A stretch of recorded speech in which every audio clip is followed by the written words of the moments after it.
Pernah nggak kamu duduk sendirian malam-malam, layar HP terang, tapi isi kepala lebih berisik daripada dunia luar? Kamu bilang ke semua orang kalau kamu baik-baik aja. Padahal kenyataannya, kamu cuma terlalu capek buat menjelaskan rasa hancur yang bahkan kamu sendiri nggak ngerti bentuknya. Dan lucunya, dunia sekarang menyebut itu self-healing. Seolah healing itu indah. Seolah penyembuhan itu estetik. Seolah cukup minum kopi, journaling, denger lagu sendu, lalu trauma bertahun-tahun langsung hilang. Bohong. Self-healing bukan sunrise. Bukan pantai. Bukan quotes motivasi murahan yang ditulis orang yang bahkan gak ngerti rasanya ditinggalkan sambil dihancurkan perlahan. Self-healing adalah neraka. Neraka ketika kamu dipaksa hidup tanpa seseorang yang dulu jadi pusat duniamu. Neraka ketika otakmu masih mengingat dia. Sementara logikamu tahu, dia yang menghancurkanmu. Dan bagian paling menyedihkan? Semua orang menyuruhmu sembuh. Tapi tidak ada yang benar-benar tinggal saat prosesnya membuatmu hampir gila. Karena pada akhirnya, healing adalah perang sunyi yang harus kamu lewati sendirian. Kenapa toxic relationship menghancurkan mentalmu?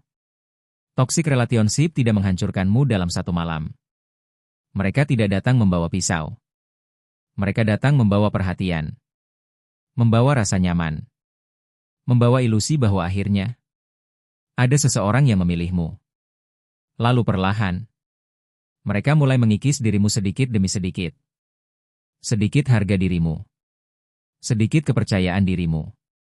Sedikit ketenanganmu. Sampai suatu hari, kamu bahkan tidak mengenali dirimu sendiri.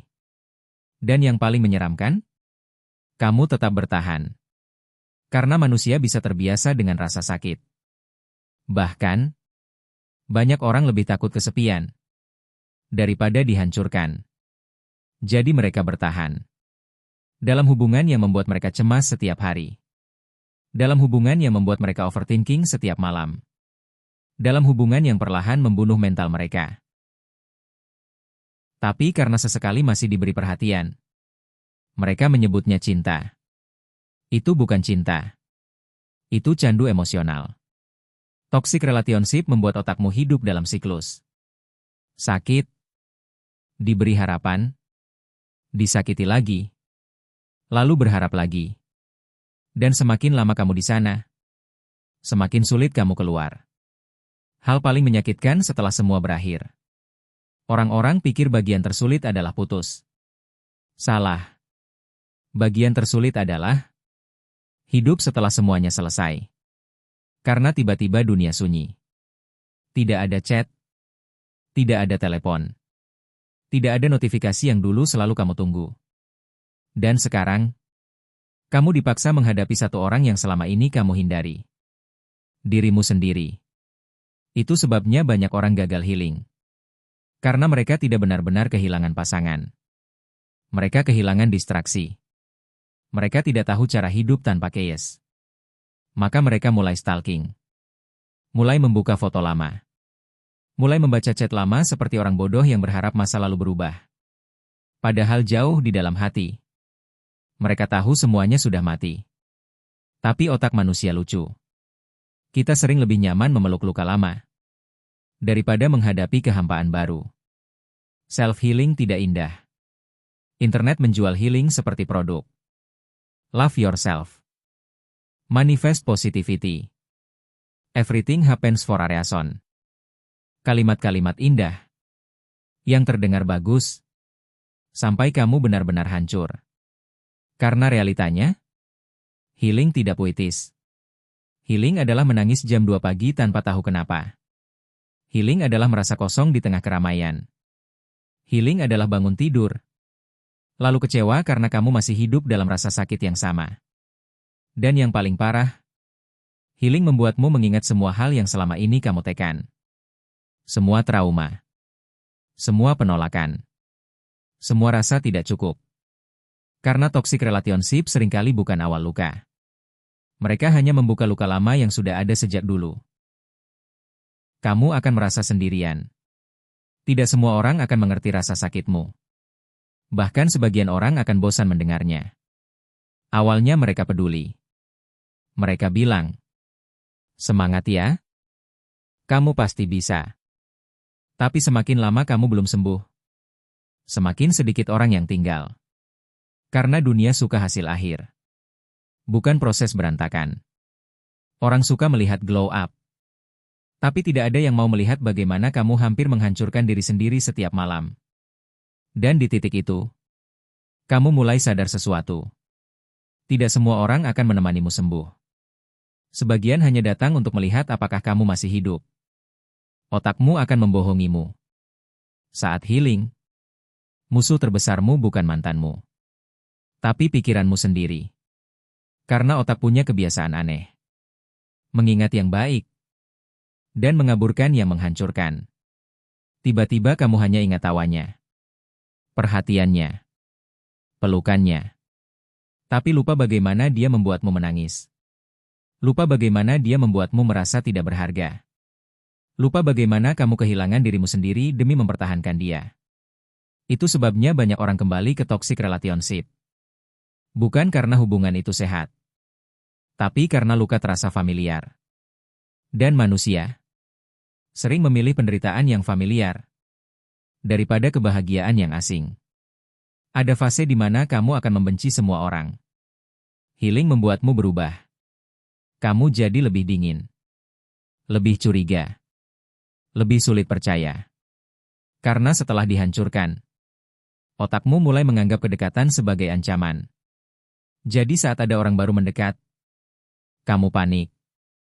Bukan karena tidak ingin dicintai, tapi karena takut kejadian yang sama terulang lagi. Dan itu melelahkan. Sangat melelahkan. Karena sekarang, bahkan cinta terasa seperti sesuatu yang berbahaya. Titik paling gelap dalam self-healing. Akan ada malam, di mana kamu merasa semuanya sia-sia. Kamu merasa tidak membaik, tidak sembuh, tidak bergerak kemana-mana. Dan di titik itu, banyak orang menyerah. Mereka kembali ke orang yang menghancurkan mereka. Karena setidaknya rasa sakit lama terasa familiar. Padahal healing memang terlihat seperti kekalahan, sebelum akhirnya menjadi kemenangan. Karena untuk sembuh, kamu harus rela kehilangan versi dirimu yang lama. Dan proses membunuh versi lama dirimu terasa mengerikan. Momen kamu mulai sembuh. Kesembuhan tidak datang dramatis. Tidak ada musik kemenangan. Tidak ada cahaya dari langit. Healing datang diam-diam. Saat kamu mulai bisa tidur tanpa memikirkan dia. Saat lagu yang dulu menghancurkanmu sekarang terdengar biasa saja. Saat kamu mulai tertawa lagi, tanpa merasa bersalah. Dan yang paling penting, saat kamu akhirnya sadar, kamu tidak kehilangan seseorang yang mencintaimu. Kamu kehilangan seseorang yang melukaimu. Itu berbeda. Sangat berbeda. Self-healing memang neraka. Karena kamu dipaksa berjalan melewati gelap, tanpa tahu kapan semua ini selesai. Tapi dengarkan ini baik-baik. Tidak semua orang berani melewati proses itu. Banyak orang memilih kembali ke hubungan toksik hanya karena takut sendirian. Tapi kamu masih di sini. Masih bertahan. Masih mencoba sembuh, meski pelan. Dan mungkin sekarang kamu belum merasa kuat. Tapi fakta bahwa kamu masih hidup setelah semua yang menghancurkanmu, itu sudah bukti bahwa kamu jauh lebih kuat dari yang kamu kira. Jadi kalau malam ini terasa berat, kalau isi kepalamu terasa terlalu berisik, jangan kembali ke orang yang menghancurkanmu. Hanya karena kamu kesepian. Karena luka yang sama tidak akan memberimu akhir yang berbeda. Dan kalau video ini terasa terlalu relate, mungkin selama ini kamu memang sedang berusaha menyelamatkan dirimu sendiri. Tulis di komentar, "Aku sedang belajar sembuh." Dan kalau kamu tahu ada seseorang yang diam-diam sedang hancur, kirim video ini ke mereka. Karena kadang, yang dibutuhkan seseorang untuk bertahan satu hari lagi hanyalah merasa bahwa mereka tidak sendirian.